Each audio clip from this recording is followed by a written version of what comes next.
Hello, my name is Keshav Kapoor and the topic of my demonstration video is electric field.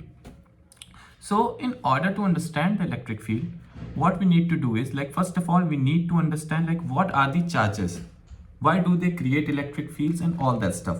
So talking about the charges, there are two types of charges.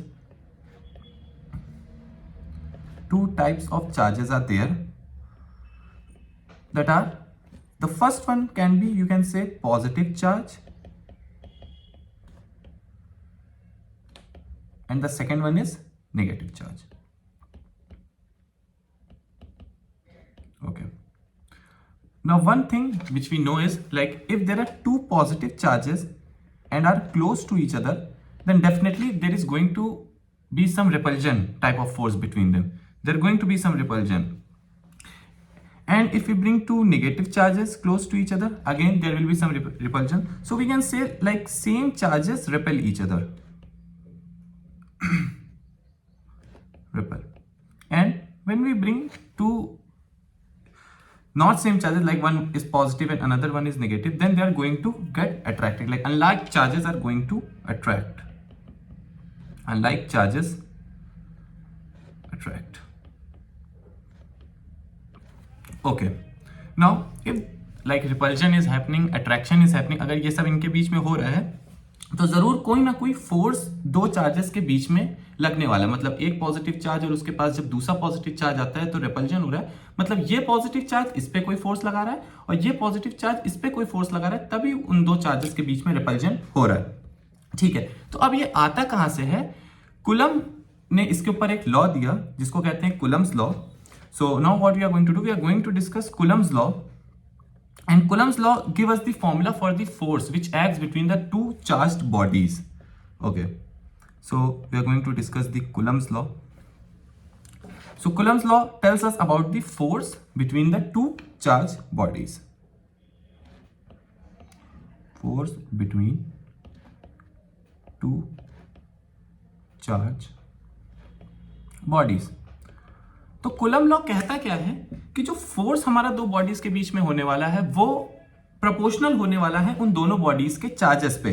तो what we can write is force, और you can say electrostatic force is going to be proportional to Q1 and Q2. Q1 Q2 क्या है? Q1 Q2 हमारे दो charges हैं. ये हमारा हो गया Q1 और ये हमारा हो गया Q2. तो force, electrostatic force according to Coulomb's law is going to be proportional to the product of both of these two charges. And second point what it says is Coulombic force or electrostatic force is going to be inversely proportional to the square of the distance between them. Distance को हम represent कर रहे हैं r से, तो वो square inversely proportional होने वाला है उसके square से. ठीक है. तो अगर इन दोनों को हम combine करें तो हम simply लिख सकते हैं कि force is going to be proportional to Q1 Q2 upon R square. ठीक है. प्रोपोर्शनैलिटी साइन हटाना है हमको, तो हम क्या करेंगे?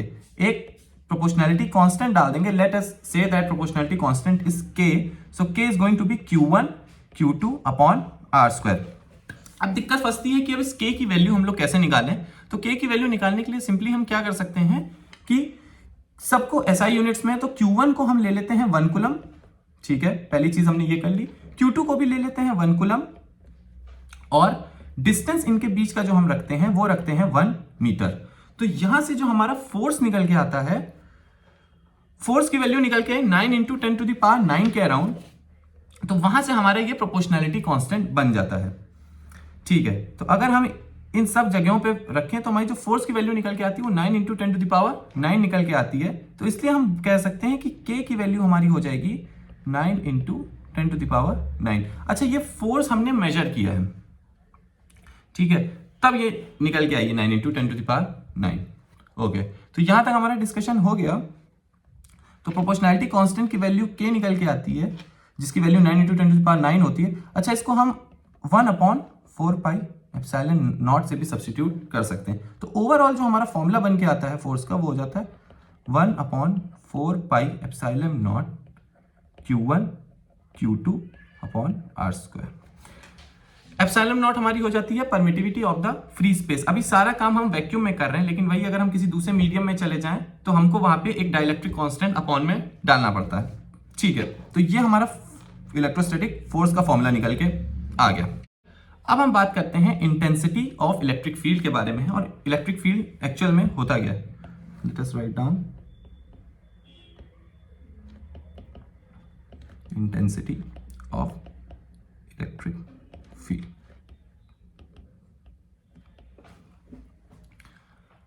अगर हमारे पास एक चार्ज पड़ा हुआ है, मान लेते हैं कि Q चार्ज है, कैपिटल Q। अच्छा, इसके पास अगर हम एक यूनिट पॉजिटिव चार्ज लेकर आते हैं, बहुत छोटा होना चाहिए पॉजिटिव चार्ज जिससे इस Q की इलेक्ट्रिक फील्ड को इन्फ्लुएंस ना करे। तो अगर हम इस पॉजिटिव चार्ज को इसके पास लेके आते हैं और अगर Q का नेचर भी पॉजिटिव है तो हमको पता है कि रिपल्जन होने वाला है। तो फोर्स एक्सपीरियंस कर रहा है ये छोटा वाला चार्ज, तो वो पूरा एरिया जहां पे इस Q का फोर्स एक्सपीरियंस हो सकता है वो हमारा एक तरीके से रीजन हो जाता है इलेक्ट्रिक फील्ड का।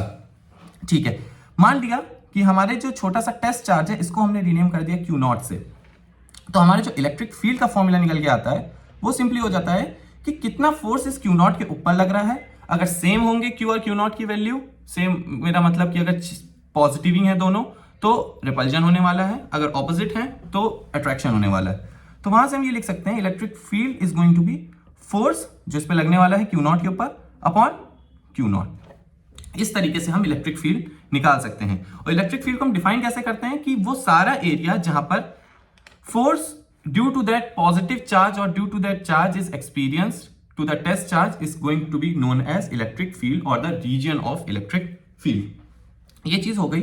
अच्छा, इलेक्ट्रिक फील्ड अगर हम निकालना चाहें तो अभी हमने कूलम्स लॉ के थ्रू फोर्स का फॉर्मूला निकाला 1/4 पाई एप्सिलॉन नॉट Q1। सो यहां पे क्या हो जाएगा, यहां पे Q1 की वैल्यू Q होने वाली है और Q2 की वैल्यू Q0 होने वाली है। तो Q1 is going to be Q and Q2 is going to be Q0 upon Q0। तो यहां से Q0 सिंपली हम कैंसिल कर सकते हैं और अपॉन में R² भी आ जाएगा स्क्वायर। तो 1/4 पाई एप्सिलॉन नॉट, Q0 से Q0 कैंसिल हो गया तो Q अपॉन R²। फोर्स का हमारा यूनिट होता है न्यूटन और Q0 से उसको हम डिवाइड कर रहे हैं तो newton per coulomb. So that's going to be my electric field due to that charge Q। तो ये हमारा इलेक्ट्रिक फील्ड का डिस्कशन हो गया और इसका जो यूनिट होने वाला है, unit of electric field is going to be newton per coulomb. Newton per coulomb.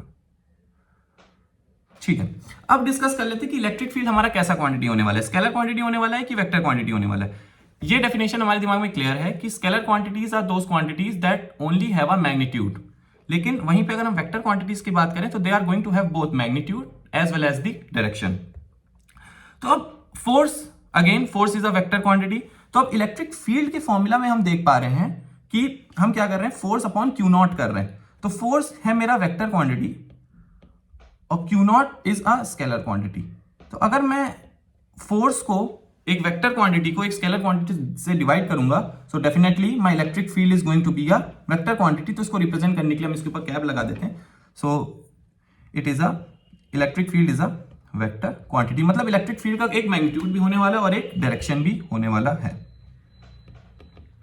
Is a vector quantity. ठीक है, यहां से हम फोर्स के लिए इस वाले फॉर्मूले से फोर्स के लिए एक और फॉर्मूला डिराइव कर सकते हैं कि force is going to be E times Q0। तो ये भी हमारा एक फॉर्मूला हो गया E टाइम्स Q0। ठीक है, पॉइंट चार्ज की वजह से इलेक्ट्रिक फील्ड हमने डिस्कस कर ली। यहाँ पे पॉइंट चार्ज का, इस Q को हम पॉइंट चार्ज की तरह ले सकते हैं, इसकी डेंसिटी मास को, अगर इसको बहुत बड़ा नहीं है, इसको छोटा सा मान के इसको हम एक पॉइंट चार्ज की तरह ले सकते हैं। ठीक है, जिस तरीके से फोर्स में हमारा सुपरपोजिशन प्रिंसिपल फॉलो होता है उसी तरीके से इलेक्ट्रिक फील्ड में भी सुपरपोजिशन प्रिंसिपल फॉलो होता है। तो डिस्कस कर लेते हैं। अगर हमें इलेक्ट्रिक फील्ड निकालने खूब सारे ग्रुप ऑफ चार्जेस पड़े, मान लेते हैं, हेडिंग डाल देता हूं मैं, electric field due to group of charges. अगर मेरे पास खूब सारे चार्जेस पड़े हुए हैं, मान लिया कि Q1 पड़ा है, Q2 पड़ा है, Q3 पड़ा हुआ है, Q4 पड़ा हुआ है, और एक पॉइंट पे मुझको इलेक्ट्रिक फील्ड निकालनी है। मान लेते हैं कि इस पॉइंट P पे इलेक्ट्रिक फील्ड मुझको निकालनी है कि what is going to be my value of electric field at this point P। Let us denote it by EP। So हमें EP की वैल्यू निकालनी है। तो हमें करना क्या होगा, इलेक्ट्रिक फील्ड के भी केसेस में सुपरपोजिशन प्रिंसिपल फॉलो होता है और हम एक एक चार्ज की वजह से इलेक्ट्रिक फील्ड निकालेंगे उस पॉइंट P पे और उसको सिंपली हम ऐड कर सकते हैं। इस तरीके से हम electric field at point P निकाल सकते हैं। ठीक है, मान लेते हैं कि Q1 से जो हमारा डिस्टेंस है,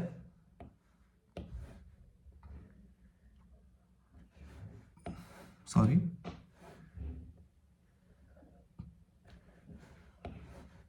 Q1 से जो डिस्टेंस है वो है R1, Q2 से जो डिस्टेंस है वो है R2, Q3 से जो डिस्टेंस है वो है R3 और Q4 से जो डिस्टेंस है वो है R4। ठीक है, अगर ये चारों हमारे डिस्टेंसेस दिए हुए हैं तो अभी हमने बोला कि हम सिंपली क्या करेंगे, हम कर देंगे इलेक्ट्रिक फील्ड अगर हमको निकालनी है, electric field at point P निकालनी है तो हम कर लेंगे electric field by first charge plus electric field by second charge plus electric field by third charge plus electric field by fourth charge, और इन चारों को हम ऐड कर दें तो हमारी ओवरऑल इलेक्ट्रिक फील्ड निकल आएगी। तो अपनी इन चीजों को हम सिंपल करने के लिए क्या लिख सकते हैं, simply electric field at point P is equal to 1/4 pi epsilon naught, इन चारों में से कॉमन आने वाला है तो 1/4 पाई एप्सिलॉन नॉट को हम बाहर निकाल लें, समीशन का एक साइन डाल दें, I से लेकर मान लेते हैं अभी तो 4 चार्जेस थे, n चार्जेस हमारे पास पड़े हुए हैं और हमको उन चार्जेस की वजह से इलेक्ट्रिक फील्ड निकालनी है। तो I से लेकर I की वैल्यू 1 से लेकर n तक हम चलाएंगे और QI अपॉन RI स्क्वायर। आगे यूनिट्स का हम ध्यान रखेंगे अपना कि अच्छा डायरेक्शन भी कुछ होने वाला है तो डायरेक्शन R कैप हो जाएगा यहाँ पे RI कैप, क्योंकि अभी हमने डिस्कस किया कि electric field is a vector quantity.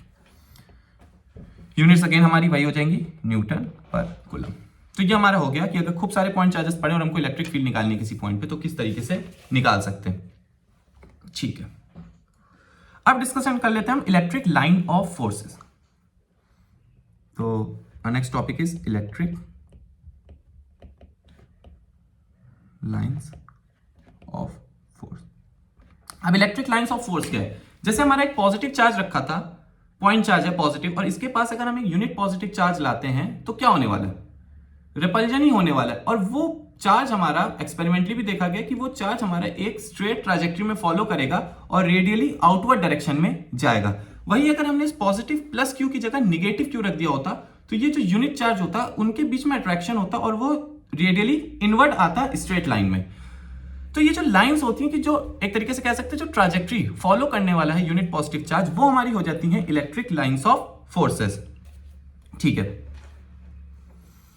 अगर हमने पॉजिटिव क्यू चार्ज रख दिया, मान लिया कि हमने पॉइंट चार्ज रखा है पॉजिटिव क्यू, इसको थोड़ा सा बड़ा ही बना लेते हैं।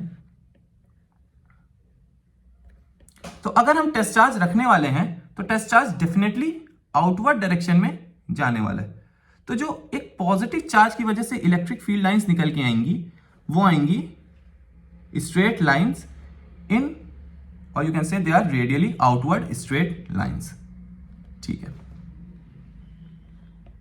इस तरीके की इलेक्ट्रिक फील्ड लाइंस हमको due to a positive charge देखने को मिलेंगी। वही अगर हमारी इलेक्ट्रिक लाइंस ऑफ फोर्सेस हो गई due to a positive charge, वही अगर हम निगेटिव चार्ज रख दें, यहां पर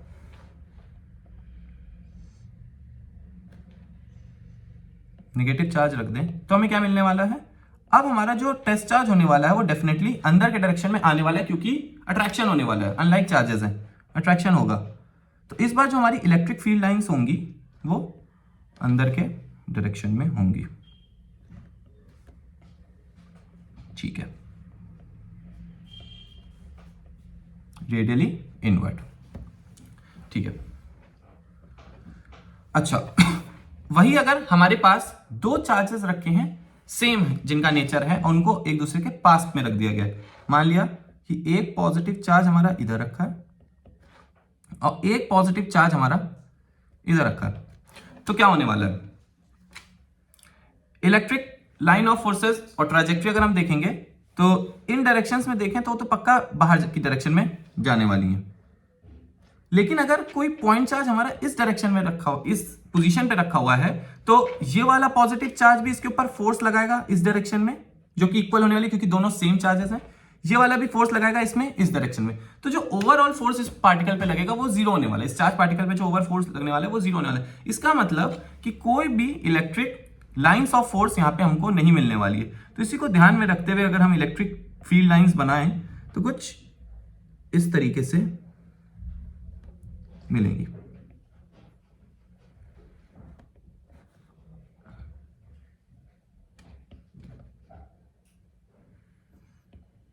और यहां से देखे तो ऐसे बाहर निकलते हुए।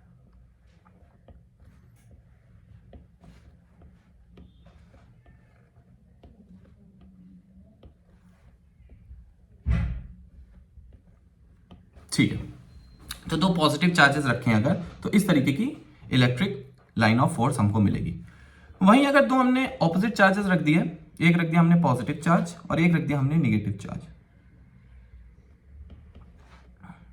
पॉजिटिव चार्ज रखा है, एक हमने रखा है नेगेटिव चार्ज। तो डेफिनेटली यूनिट चार्ज अगर हम रखेंगे तो वो पॉजिटिव वाले की तरफ से रिपेल होगा और नेगेटिव वाले की तरफ अट्रैक्ट होगा। तो जो इलेक्ट्रिक लाइन ऑफ फोर्स मिलेंगे कुछ इस तरीके से मिलेंगे, पॉजिटिव से निकल रही है और नेगेटिव की तरफ जा रही है। अच्छा, इन दोनों के जो सेंटर का रीजन होगा वहां पे ये फोर्स बहुत ज्यादा होने वाला है।